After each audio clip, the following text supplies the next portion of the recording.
अस्सलाम वालेकुम, मैं हूं साजिद हसन। आप मेरा YouTube चैनल देख रहे हैं। कल की वीडियो पाकिस्तान के हारने के बाद जो वीडियो की थी उसके अंदर कुछ लानतें थी और कुछ गुस्से का इजहार था, जज्बात में आकर बहुत सी बातें कर दी थी।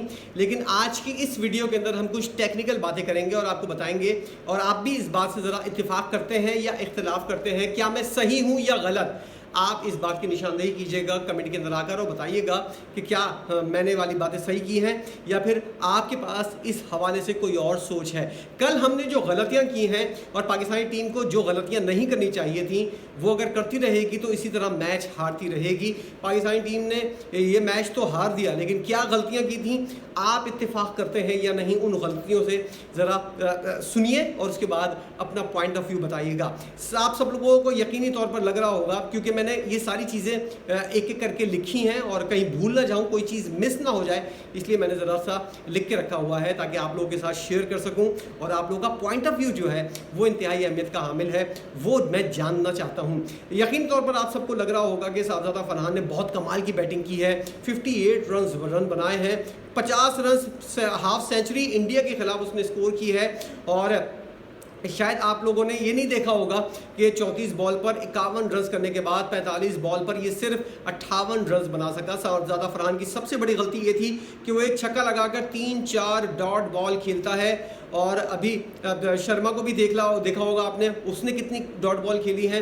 और हमारा साहबजादा फरहान जो है उसके पास सिर्फ 3 शॉट्स हैं, उसके अलावा उसके पास किसी किस्म का रन्स बनाने के लिए कोई उसके पास जो है वो हथियार नहीं है शॉट्स की सूरत में। क्या आप इस बात से इत्तेफाक करते हैं या नहीं? क्योंकि साहबजादा फरहान ने 34 बॉलों पर 51 रन बनाए और 51 से 58 रन, 7 रन बनाने के लिए उन्होंने जो है 11 बॉलें ली हैं। क्या आप इस बात से इत्तेफाक करते हैं या नहीं कि साहबजादा फरहान ने इनिंग जो है वो पाकिस्तान के लिए कुछ इतनी ज़्यादा वो नहीं खेली थी। कोई 21 डॉट बॉल अगर कोई खेल रहा है तो आप उस इनिंग का अंदाज़ा लगा लिया। और 51 डॉट बॉल पाकिस्तान ने पूरी इनिंग के अंदर खेली थी। 10.2 ओवर्स के अंदर पाकिस्तान के 91 रन्स थे और पाकिस्तान के पास हुसैन तलत 11 रन्स और मोहम्मद नवाज 10 रन 19 बॉलों पर 21। आगा सलमान जो है 13 बॉलों पर 19 रन बनाकर आउट हुए। और ये सबसे वजह थी जो हमारा 200 का स्कोर नहीं हुआ। जब 10 ओवर्स के अंदर 91 रन हो जाते हैं तो अगले 10 ओवर्स में 90 रन हों तो 180 आराम से बन जाता है। लेकिन आपने 200 की तरफ जाने का सोचा ही नहीं। हमारे जो खिलाड़ी थे, हमारे ख़ास तौर पर कप्तान, उनका जिक्र आगे ज़रा मैं करता हूँ। जब इतना अच्छा मोमेंटम बन गया था तो हुसैन तलत को आउट होने के बाद मोहम्मद नवाज की जगह मोहम्मद हारिस को भेजना चाहिए था। और जहाँ पर सलमान आगा आया वहाँ पर शाहीन आफरीदी को क्यों नहीं भेजा? वो पिछले 2 मैचों में अच्छी बैटिंग कर रहा था, लेकिन हमारे कप्तान मुंह लेकर अपना आ गए बकवास करते हुए। और जैसा कि प्रेस कॉन्फ्रेंस के अंदर भी उन्होंने बकवास की और इस बात का इजहार किया। इतना बेगैरत और लांदी कप्तान हमने आज तक नहीं देखा, जिसको सिर्फ ये बताने के लिए आता है कि इंडिया ने किस वजह से ये मैच जीता। पावर प्ले के अंदर हमने खुद देखा है कि इंडिया ने किस तरह आपकी जबड़े से मुंह से मैच छीना है। हमारा कप्तान बता रहा है खड़े होके पूरी कौम को और पूरे स्टेडियम के अंदर कि इंडिया ने किस तरह फतह हासिल की, उनके ओपनर्स कितना चले। अबे कुत्ते के बच्चे, तू क्या कर रहा था ये बता। तुझसे ये नहीं पूछा कि इंडिया क्या करके मैच जीता है। हमारा कप्तान जो है वो ये बकवास करता हुआ नजर आता है कि इंडिया कैसे जीता। ऐसे लांती लोगों से पाकिस्तान भरा पड़ा है। अच्छा, 10वें ओवर से लेकर 17 ओवर के दरमियान मोहम्मद नवाज, हुसैन तलत और आगा सलमान ऐसे खेल रहे थे जैसे इनको गेंद से डर लग रहा हो। और इन ओवर्स में 7 ओवर में 60 रन भी स्कोर होते तो 200 रन का पलड़ा भार हो जाता, कांटा पार हो जाता। लेकिन ऐसा नहीं हुआ। ऐसे डर के ऐसे खेल रहे थे। हमारे साफ लग रहा था हमारे पास जो टैलेंट है उसके पास शॉट्स नहीं है। पट्टा विकेट, हाईवे विकेट PSL की, इसके ऊपर खेल कर ये लोग जवान हुए हैं, बड़े हुए हैं। इनके पास इंटरनेशनल खेलने का कोई तजर्बा नहीं है, ना ही इनकी अहलियत है। बाबर आजम को लोग जो है वो बहुत ज़रा बुरा भला कहते हैं, उसको स्पिन बॉलिंग खेलना नहीं आती, ये वाला बात उससे की जाती थी। लेकिन साहबजादा फरहान और हमारे सलमान अली आगा को कौन सी स्पिन बॉलिंग खेलनी आती है, या इन्होंने कौन सा इसके ऊपर। बाबर आजम भी रोकता था आउट होने के चक्कर में कि स्पिन बॉलिंग के ऊपर आउट ना हो जाऊँ, मैं रोक लूँ। यही दोनों खिलाड़ी भी ये ऐसे ही करते हुए नजर आ रहे हैं। सलमान अली आगा और मोहम्मद नवाज को 1 ओवर नहीं, आप ज़रा अंदाज़ा लगाइए मोहम्मद नवाज को। ये तो मैंने कल भी वीडियो के अंदर डिस्कस किया था कि क्यों रखा हुआ है आपने मोहम्मद नवाज को एज अ ऑलराउंडर? अगर वो है बॉलिंग ऑलराउंडर है, बैटिंग तो वो सिर्फ वाजिबी सी करता है, तो आपने उसको बॉलिंग क्यों नहीं दी? और जो पार्ट टाइम स्पिनर है, जो मेन मुकम्मल स्पिनर है, वो बॉलिंग नहीं कर रहा, जो पार्ट टाइम स्पिनर है वो खूब बॉलिंग करता हुआ नजर आ रहा है, ये वाली बात। और सलमान अली आगा एक ओवर तो कर लेता, कम से कम अपने तौर पर कुछ कोशिश तो करता। हमारा कप्तान बुज़दिल तरीन लानती कप्तान है और सारे डफर्स और सारे ब्रेनलेस अफराद पाकिस्तान क्रिकेट बोर्ड चला रहे हैं, ये वाली बात जो है आखिर में मैं कहूँगा।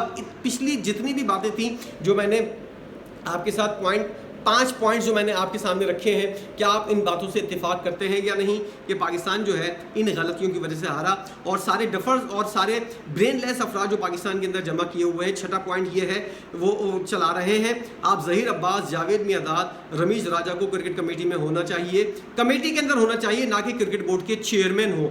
मैं रमीज़ राजा से बहुत ज़्यादा इख्तिलाफात रखता हूँ, लेकिन मैं समझता हूँ कि जिस तरह का वो इस वक्त पाकिस्तान के अंदर वाहिद बंदा है जिसकी इंटरनेशनल टीमों के साथ, इंटरनेशनल खिलाड़ियों के साथ एज अ कमेंटेटर बहुत अच्छी से है, बोर्ड्स के साथ बहुत अच्छी से है, इसको क्रिकेट कमेटी के अंदर होना चाहिए। नई और पुरानी क्रिकेट भी वैसी ही जहालत है जैसी हमारे अखबार से आए कुछ सहाफ़ी और मीडिया वाले जो हैं वो टीवी को बर्बाद कर चुके हैं। कितना ही मारूफ खिलाड़ी, कितना ही मशहूर खिलाड़ी क्यों ना हो, जब तक लेवल कोचिंग नहीं कर लेता उसको कोच नहीं रखना चाहिए।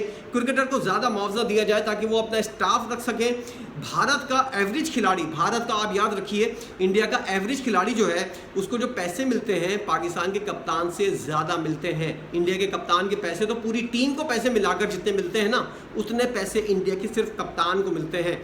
हमारा बोर्ड क्रिकेट से नावाकिफ अफसरान हैं और वहाँ पर वो अय्याशा कर रहे होते हैं, खिलाड़ियों को पैसे देने के लिए नहीं होते। आपने सुना होगा 2023 के वर्ल्ड कप में राशिद लतीफ़ साहब फरमा रहे थे खिलाड़ियों को 2-2, 3-3 महीने से तनख्वाहें नहीं मिल रही। और ये जो बोर्ड के अंदर लोग हैं जो सिर्फ सिफारिश और फ़ोन के ज़रिए आ जाते हैं, ये लोग अय्याशियाँ करते हुए लाखों रुपए उड़ाते हुए, करोड़ों रुपए उड़ाते हुए नजर आते हैं। क्रिकेटर ज़िंदगी गुजारने के लिए छोटी मोटी लीग भी नहीं छोड़ते, जो कप्तान बात करता है उसको निशाने इबरत बना दिया जाता है। सरफराज की मिसाल सामने है, बाबर आजम बोलना शुरू हुआ, रिजवान ने बोलना शुरू किया, दोनों को साइड लाइन कर दिया गया। अपने पालतू सहाफ़ियों को बोर्ड जो है वो उसके पीछे, खिलाड़ियों के पीछे छोड़ देता है। उसमें मेरा नाम शामिल नहीं है, ना ही मैं कोई पालतू सहाफ़ी हूँ। मिकी आर्थर अब भी, मेरी एक सजेशन है, मिकी आर्थर अब भी जो है वो कोचिंग के लिए एक बेहतरीन पाकिस्तान के लिए चॉइस है। पाकिस्तानी खिलाड़ियों को समझाने की ज़रूरत है, टैलेंट पर आप टीम में आ सकते हैं, रह नहीं सकते। टैलेंट के ऊपर खिलाड़ी अगर टीम के अंदर आ जाएगा लेकिन वो रह नहीं पाता इस टैलेंट की बुनियाद के ऊपर। इसके लिए आपको स्किल्स के ऊपर काम करना पड़ता है। 2-3 चीज़ें हैं, स्किल है, एबिलिटी है और पावर है। इन सब चीज़ों को मिलाकर जो है वो आपका कॉन्फिडेंस बढ़ाती हैं। ये सारी चीज़ें जो है जब आपके पास मौजूद होती हैं तो आपका कॉन्फिडेंस बढ़ जाता है और अपने कॉन्फिडेंस की बुनियाद के ऊपर आप इन 3 चीज़ों को इस्तेमाल करते हो, यूज़ करते हो। लेकिन पाकिस्तान के पास कॉन्फिडेंस भी नहीं है, स्किल्स भी नहीं है, एबिलिटी तो लगता ही नहीं है कि है या नहीं। पावर आपने अंदाज़ा लगाया होगा, साहबजादा फरहान के अलावा किसने कितने छक्के मारे। हमारे खिलाड़ियों के पास जो है वो दिमाग भी नहीं है, ब्रेनलेस खिलाड़ी है, ब्रेनलेस क्रिकेट बोर्ड है।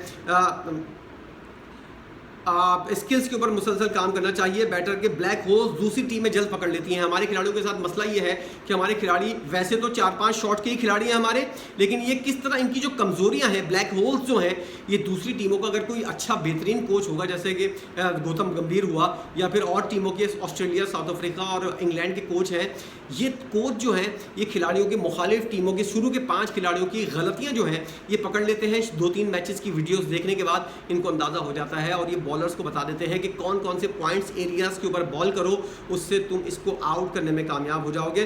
डोमेस्टिक और फर्स्ट क्लास की ख्वारी जो है वो खिलाड़ियों को उठानी पड़ेगी, इसके बगैर खिलाड़ियों का जो है वो गुजारा आजकल की मॉडर्न क्रिकेट के अंदर छोटी मोटी लीग खेलने के बाद अगर आप ये समझते हैं कि सर्वाइव कर जाएंगे, ऐसा पॉसिबल नहीं है। ये तमाम चीज़ें जो हैं ये सिवाय पाकिस्तान क्रिकेट बोर्ड के हम जैसे आप जैसे लोग जो है सोचते हुए नजर आते हैं और नहीं सोचता। जिसको सोचना चाहिए वो पाकिस्तान क्रिकेट बोर्ड है और वहाँ पर इस तरह के कुत्ते पिल्ले बैठे हुए हैं जो सिर्फ पैसा सूंघते हैं, पैसा खाते हैं और पैसे के ऊपर लेटते हैं। इन कुत्तों को ये नहीं पता कि किस तरह पाकिस्तान की क्रिकेट सही करनी है। क्या आप इन तमाम बातों से इत्तेफाक करते हैं या नहीं? आपको इनमें से कौन सी बात पे इख्तिलाफ है और कौन सी बात आपको सही लगी है? और अगर आपको कोई बात सही नहीं लगती तो आप आपको कौन सी उसमें से बात आप क्या समझते हैं कि ये अगर बात सही नहीं की जो मैंने की है, तो आप कौन सी बात समझते हैं कि क्या सही है? तमाम 10 सूरत हाल जो है वो आपने डिस्कस करनी है कमेंट सेक्शन के अंदर आकर, और बताना है कि क्या साजिद हसन सही बोल रहा है या गलत बोल रहा है। आपका पॉइंट ऑफ व्यू मुझे ज़रूर चाहिए, इसके लिए मैंने ये वीडियो बनाई है, इतनी मेहनत की है। ज़रूर अपना पॉइंट ऑफ व्यू दीजिएगा। वीडियो देखने का बहुत शुक्रिया।